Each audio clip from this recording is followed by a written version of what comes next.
প্রিয় ভাই বোনেরা, প্রিয় কৃষক ভাইরা, কিষানী বোনেরা, সকল উপস্থিতিবৃন্দ, প্রিয় ভাই বোনেরা, একটি কথা আজকে পরিষ্কারভাবে আপনাদের সামনে আমি তুলে ধরতে চাই। আমরা যদি সকল পর্যালোচনা করি, আমরা দেখব এই বাংলাদেশে একমাত্র বিএনপি সরকার যতবার এই দেশ পরিচালনার সুযোগ পেয়েছে, বিএনপি সরকারই চেষ্টা করেছে কৃষক ভাই বোনদের পাশে দাঁড়ানোর জন্য। আপনারা বিএনপির উপরে বিগত নির্বাচনে আস্থা রেখেছেন, ইনশাল্লাহ এই সরকার আপনাদের সেই আস্থার পূর্ণ মর্যাদা দিবে। আজকের এই অনুষ্ঠানে আমি বলতে চাই, এখন আমাদেরকে দেশ গড়ার সময়। কৃষক ভাইদের পাশে আমরা যেরকম দাঁড়াবো, একই সাথে আমরা আমাদের দেশের কৃষানী বোন সহ আমাদের দেশের যে নারী সমাজ আছে, এই তারা হচ্ছে দেশের অর্ধেক, জনসংখ্যার অর্ধেক। এই নারী সমাজকে যদি আমরা স্বাবলম্বী করে গড়ে তুলতে না পারি, তাহলে এই দেশকে আমরা সামনের দিকে এগিয়ে নিয়ে যেতে পারবো না। এবং সেই কারণেই আমরা প্রতিশ্রুতি দিয়েছিলাম যে আমরা যদি সরকার গঠন করতে সক্ষম হই, তাহলে আমরা বাংলাদেশের মা বোনদের জন্য, নারীদের জন্য, আমরা পরিবারের নারী প্রধানের জন্য আমরা ফ্যামিলি কার্ড চালু করব। আল্লাহর রহমতে সেই কাজটিরও পাইলট প্রজেক্ট আলহামদুলিল্লাহ আমরা শুরু করতে সক্ষম হয়েছি।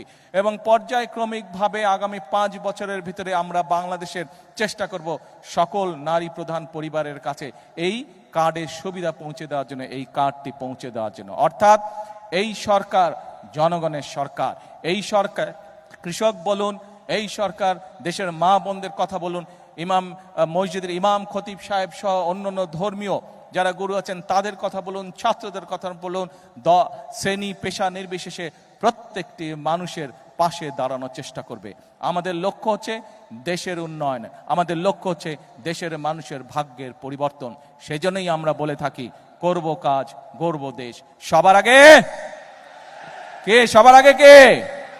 সবার আগে বাংলাদেশ।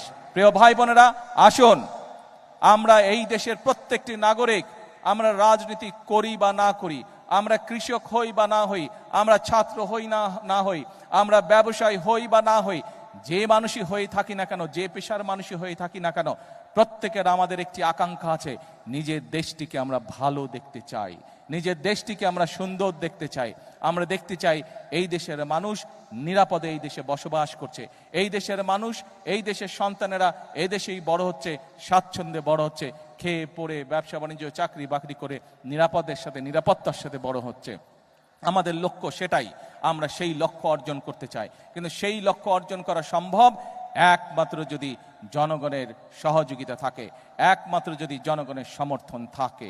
সেজন্যই আমরা জনগণকে সাথে নিয়ে চলতে চাই, জনগণকে পাশে রেখে চলতে চাই, জনগণকে সাথে নিয়ে সামনের দিকে বাড়তে চাই, দেশ গঠন করতে চাই।